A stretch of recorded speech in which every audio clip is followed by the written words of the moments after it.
வக்ரதுண்ட மகாகாய சூரியகோடி சமப்பிரப ஹவிக்னம் குருமே தேவ சர்வ காரியேஷு சர்வதா. தென்னாட்டுடைய சிவனே போற்றி, என் நாட்டவர்க்கும் இறைவா போற்றி. அன்பர்களே நண்பர்களே, இந்த புத்தம் புதிய காணொலியில் உங்கள் அத்துணை பேரையும் வரவேற்பதில் மிக்க மகிழ்ச்சி கொள்கிறேன். இன்றைக்கு வருகின்ற ஆங்கில புத்தாண்டு 2026. இப்போ 2025 வருஷம் இப்போதான் ஆரம்பித்த மாதிரி இருந்தது. கை நொடி சொடுக்கிறதுக்குள்ளேயும் முடிஞ்சு போச்சு. அவ்வளோ வேகமான ஒரு ஆண்டு. இந்த 2025 பல கிரக மாற்றங்களையும் நிகழ்வுகளையும் நம்ம பார்த்தோம். நம் எல்லோருடைய 12 ராசிகளுக்குடைய அத்தனை பேருக்கும் வாழ்க்கையில முன்னாடியோ பின்னாடியோ நிறைய மாற்றங்கள் நடந்திருக்கு. நிறைய நல்ல விஷயங்கள், நிறைய போராட்டங்கள், நிறைய சிக்கல்கள், நிறைய சவால்கள், நிறைய சாதனைகள் எல்லாமே நடந்திருக்கு. பல பேருடைய வாழ்க்கை மாறி இருக்கு. அதே மாதிரி வருகின்ற ஆங்கில புத்தாண்டு 2026 எப்படி இருக்கும்? பிரத்யேகமான ஸ்பெஷல் சீரியஸ் புத்தாண்டு, ஆங்கில புத்தாண்டு சிறப்பு பலன்கள் 2026.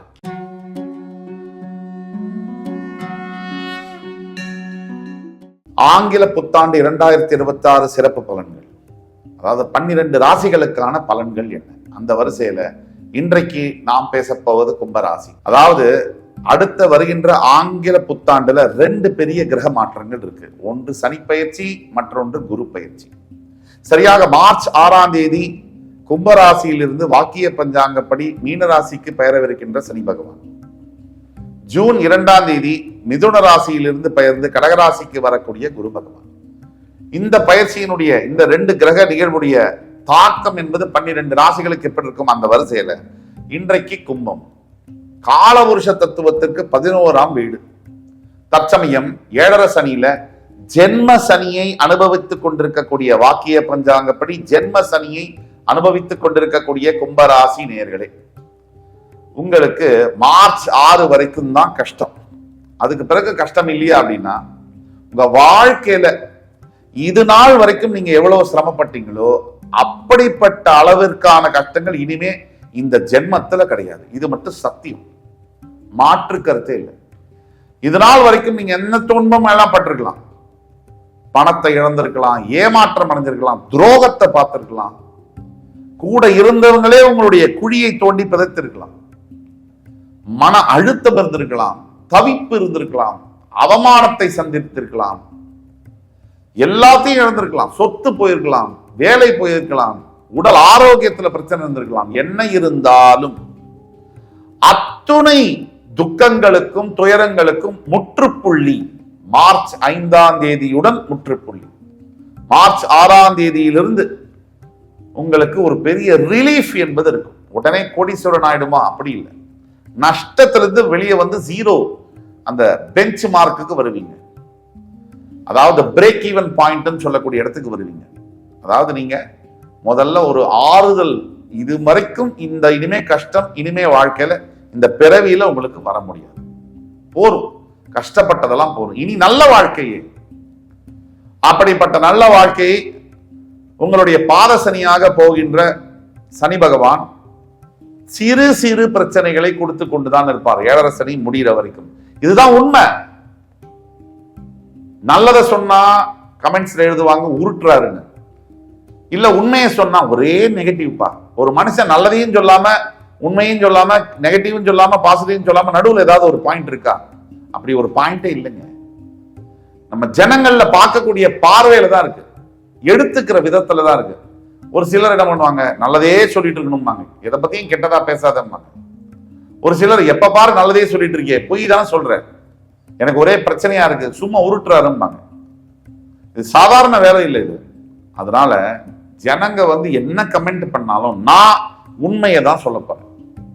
என்ன நடந்தாலும் என்ன பார்க்காதீங்க, தயவு செய்து என்ன ஃபாலோவே பண்ண வேண்டாம். இது ஒரு பிரச்சனையே இல்லை. எனக்கு வந்து இந்த மாதிரி வந்து ஒரு தவறான புரிதலோட பார்க்கக்கூடிய ஃபாலோவர்ஸ் என்பது தேவையில்லை.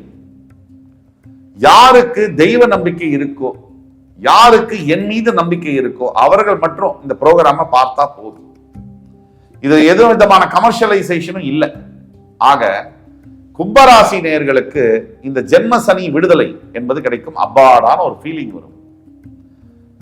மார்ச் 6ஆம் தேதிக்கு பிறகு இந்த ஃபீலிங் வரும். ஜூன் 2ஆம் தேதி வரைக்கும் உங்களுடைய 2ஆம் இடத்திற்கு வரக்கூடிய சனி பகவானால் நீங்க எதுல கவனமாக இருக்க வேண்டும் என்றால் பேசுவதில் கவனமாக இருக்க வேண்டும். உங்களுடைய வாக்குஸ்தானத்தில் சனி பகவான் வருகிறார். சாதாரணமா நீங்க ஏதாவது சொல்ல போனாலும் அடுத்தவர்களாக அது தப்பாக புரிந்து கொள்ளப்படக்கூடிய நேரமாக இது இருக்கு. நமக்கு நேரம் நல்லா இருந்துச்சுன்னா நம்மளே தப்பா பேசினாலும் எதிர்க்கிறோம் சாரி சார் மன்னிச்சிருங்க. நமக்கு நேரம் சரியில்லைன்னா நம்ம நல்லதா பேசினாலும் எதிர்க்கிறோம் என்னடா பேசுற அப்படின்பா. இதுதான் காலத்துக்கும் நேரத்துக்கும் உண்டான வித்தியாசம்.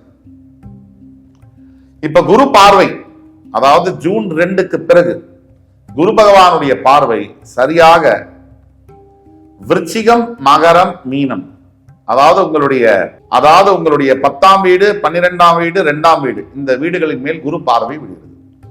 குரு பகவானுடைய பார்வை 10ஆம் வீடு மேல் விழுந்தால் என்ன? அது விழுந்தா என்ன, விழலைன்னா என்ன?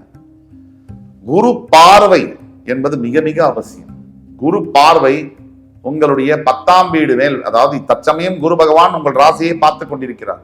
மிதுனத்திலிருந்து 9ஆம் பார்வையாக அவர் ஜூன் 2ற்கு பிறகு கடகத்திற்கு போய் உச்சம் பெற்று உங்களுடைய 10ஆம் வீட்டை பார்க்கும்போது தொழில் வகையில இந்த 7.5 சனி முடிஞ்ச உடனே பாதசனி காலகட்டத்தில் தொழில் வகையில ஆபீஸ்ல இந்த குடசல் கொடுக்கறது, இந்த மேனேஜர்னால கான்ஸ்டன்டான தொல்லைகள், இந்த வேலை இருக்குமா இல்லையா, நிரந்தரமா இருக்குமா இல்லையா, தினம் நித்திய கண்டம் பூரண ஆயுசு, நல்ல பதவி, நல்ல ஒரு மதிப்பு மரியாதையோட வாழ்ந்த அந்த ஆபீஸ்ல கூனி குறுகி போய் ஹியூமிலியேஷனை ஃபேஸ் பண்ணி ஒரு மாதிரி ஒரு என்ன சொல்றது, உங்களை இழிவுபடுத்துற மாதிரியான சூழ்நிலைகளை நீங்க ஃபேஸ் பண்ணி அந்த மாதிரியான பிரச்சனைகள் அறவே ஒழியும். மறுபடி உங்களுடைய ஆதிக்கம், உங்களுடைய தைரியம், உங்களுடைய நம்பிக்கை, உங்களுடைய உழைப்பு என்பது வீண் போகாது. அதற்குண்டான பலன்கள், உங்களுடைய பதவி உயர்வு, யாரெல்லாம் உங்களை தப்பா பேசுறாங்களோ ஆபீஸ்ல அவங்களே உங்களை மறுபடி உங்க காலில் விழுந்து சரணாகதி ஆடக்கூடிய அளவிற்கு மாற்றங்கள் நடக்கும். அதே மாதிரி உங்களுடைய 12ஆம் வீட்டை குரு பகவான் பார்க்கும்பொழுது அயல்நாட்டு யோகம் என்பது கிடைக்கும். நான் ஃபாரின் கண்ட்ரியில படிக்கணும், கல்யாணம் பண்ணிக்கணும், இந்த விஷயங்கள்லாம் 12ஆம் வீட்டு குரு பார்வை நடத்தும். அதே குரு 12ஆம் வீட்டை பார்க்கும்பொழுது நிம்மதியான தூக்கம் முதல் முறையா வரும். கடந்த 5 வருஷமா ரோலர் கோஸ்டர் ரைடுல போய் கொண்டிருக்கக்கூடிய கும்பராசினர்களுக்கு இந்த குரு பார்வை என்பது 12ஆம் வீட்டை பார்க்கும்போது முதல் முறையா நிம்மதியான தூக்கம், கணவன் மனைவி பரஸ்பர நட்பு, இதெல்லாம் நடக்கும். அதே மாதிரி விரயங்கள் தடுக்கப்படும். அதே மாதிரி வெளிநாட்டு சம்பந்தப்பட்ட விஷயங்கள்லாம் அற்புதமா நடக்கும். சோ கடைசியா என்னன்னா, குருவுடைய 9ஆம் பார்வை என்பது உங்களுடைய தனஸ்தானத்தின் மீது விழுகிறது. அதாவது பணம் தங்குற இடம் தான் தனம், அந்த இடம் தான் வாக்கு ஸ்தானம், அந்த இடம் தான் குடும்பஸ்தானம்னு சொல்றோம். அப்ப பணம் சம்பாதிக்கிறது மட்டும் இல்லாம தொழில் ஸ்தானம் நல்ல வலுப்படுத்தலையா குரு பார்வையில, அதுல சம்பாதிக்கிறது மட்டும் இல்லாம அந்த சம்பாதிச்ச பணத்தை காப்பாற்றுவது என்பது ரொம்ப முக்கியம். இன்னைக்கு எல்லாம் நம்ம ஏன் தோக்குறோம்? பல பேர் வாழ்க்கையில தோக்கிறதுக்கு உண்டான காரணம் என்ன? பணத்தை சம்பாதிக்க தெரியும், அந்த சம்பாதிச்ச பணத்தை எப்படி காப்பாற்றுறதுன்னு தெரியாது. இதுதான் பணத்தை எப்படி மல்டிப்ளை பண்றது இது தெரியாது. அப்படியே பேங்க்ல போட்டு அவங்க பாட்டு வரும்போது செலவழிச்சுட்டு போயிடுவாங்க. இதுதான் தோக்கிறதுக்கு உண்டான காரணம். அதே மாதிரி நீங்க வாக்கு கொடுக்குறீங்கன்னா அந்த வாக்கை காப்பாற்றி செல்வாக்கா மாற்றக்கூடிய யோகங்கள் குரு பார்வை ஜூன் 2க்கு பிறகு உங்களுடைய தனஸ்தானத்தின் மீது விழுவதனால் அது நடக்கும். அதே மாதிரி குடும்பத்துல சனி 2ஆம் இடத்துக்கு வரும்போது மார்ச் 6லிருந்து ஜூன் 2 வரைக்கும் ஜாக்கிரதையாக இருக்க வேண்டும். அனாவசிய வாக்குவாதங்களில் ஈடுபடக்கூடாது. அதாவது இந்த ஜூன் 2ஆம் தேதிக்கு பிறகு பணம் கையில தங்கிறது, குடும்பம் இருக்கிறவங்களே உங்களை புகழ்ந்து பேசுறது, அன்பை புரிஞ்சுக்கிறது, எல்லாமே கொஞ்சம் ஸ்பேஸ், கொஞ்சம் இடம் விட்டா நல்லா ஆயிடும்.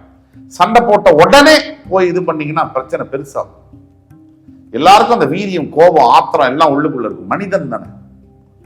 சண்டை போட்ட உடனே சேரணும் எதிர்பார்க்காதீங்க. அது கணவனா இருந்தாலும், மனைவியா இருந்தாலும், தாயா இருந்தாலும், தந்தையா இருந்தாலும், மகளா இருந்தாலும், மகனாக இருந்தாலும் கொஞ்சம் கேப் விடும். ஒரு 2 மணி நேரம் 3 மணி நேரம் நார்மலா பேசு, இல்ல ஒரு அரை நாள், ஒரு நாள் மேக்சிமம். அதுக்கு பிறகு பேச ஆரம்பிக்கலாம். அதுக்கு மேல கோபத்தை ஒருத்தர் தாங்கிட்டு போறாங்கன்னு சொன்னா நஷ்டம் அவர்களுக்கு தான், உங்களுக்கு இல்லை.